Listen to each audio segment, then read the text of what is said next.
The Venezuelan president and his wife are being held at the federal detention center in Brooklyn. Maduro is expected to make his first appearance before a judge tomorrow. They were indicted by a federal grand jury on drug and weapons charges, including narco-terrorism. Noëlle Lilley is joining us live from outside the detention center where Maduro and his wife are being held right now. Noëlle?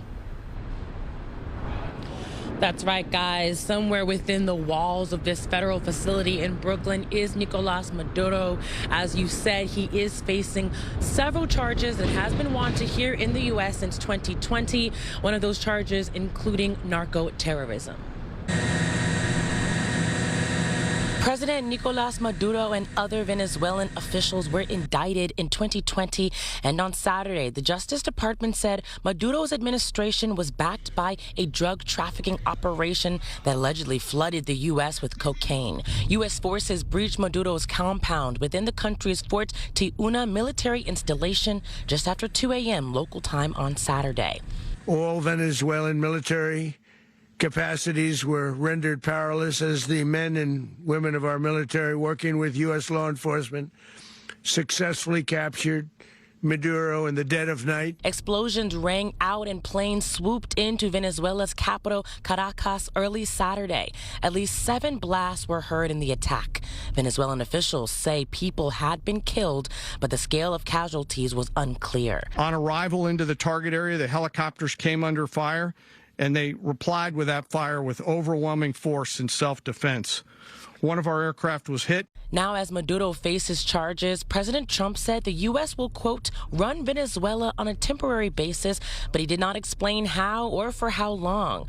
Trump also added that the U.S. will use Venezuela's oil reserves to sell to other countries. U.S. Secretary of War Pete Hegseth spoke to CBS Evening News about what happens next for the country. Well, it means we set the terms. President Trump sets the terms, and ultimately he'll decide what the iterations are of that. But it means the drugs stop flowing. It means the oil that was taken from us is returned ultimately, and that criminals are not sent to the United States. And we know that Venezuela has some of the largest oil reserves in their country, in the whole world.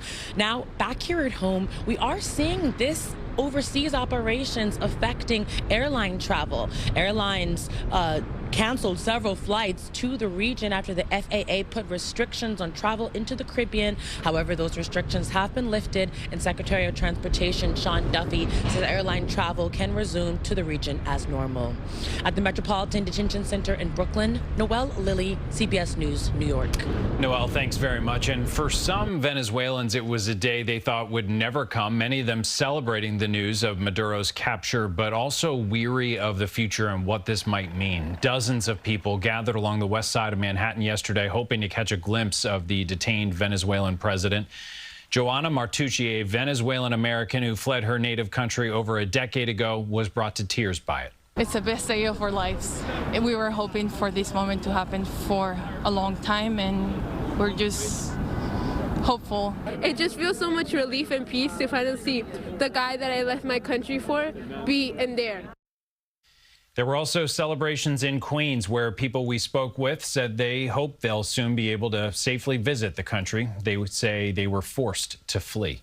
A similar scene in South Florida where Venezuelan Americans could also be seen celebrating in the streets. Venezuelan flags flying high next to American flags in Miami. People celebrating told CBS News Miami that this is what they have been waiting for years for, adding that returning to their home country is starting to feel like a reality.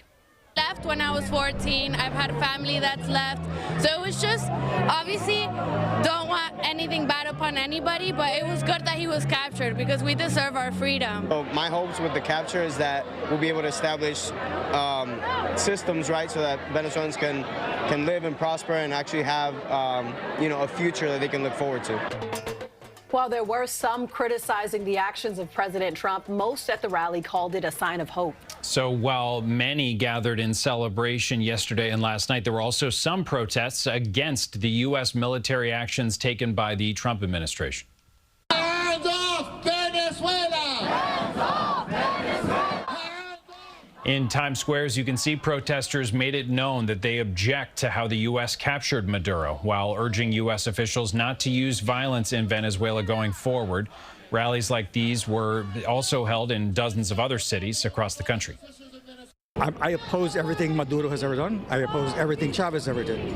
But this is not the way to restore true democracy in Venezuela, or this is no way to restore the infrastructure in Venezuela. The Times Square rally was organized by a group called the Answer Coalition, which advocates for peace. New York lawmakers on both sides of the aisle are responding to today's events. Bronx Democratic Congressman Richie Torres posted on X saying, quote, "The U.S. Constitution vests the power to declare war in Congress. No single individual has the authority to commit the nation to a war of regime change without congressional authorization." And Staten Island Republican Representative Nicole Malliotakis took a swipe at Mayor Mamdani's post when he called the act a, quote, "violation of federal and international law."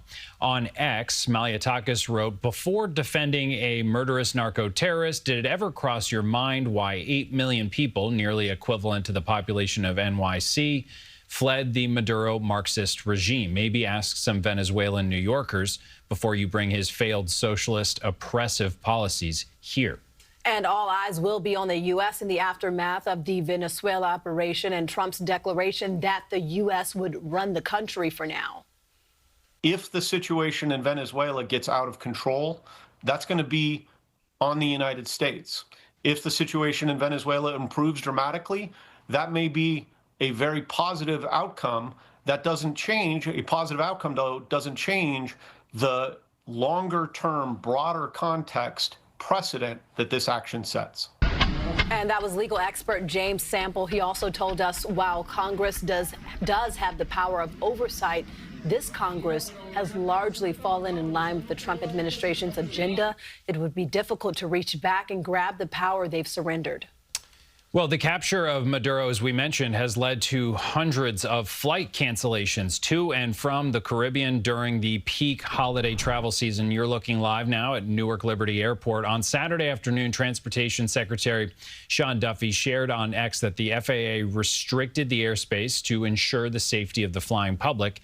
He later sent another post saying the restrictions expired at midnight, as Noëlle mentioned earlier.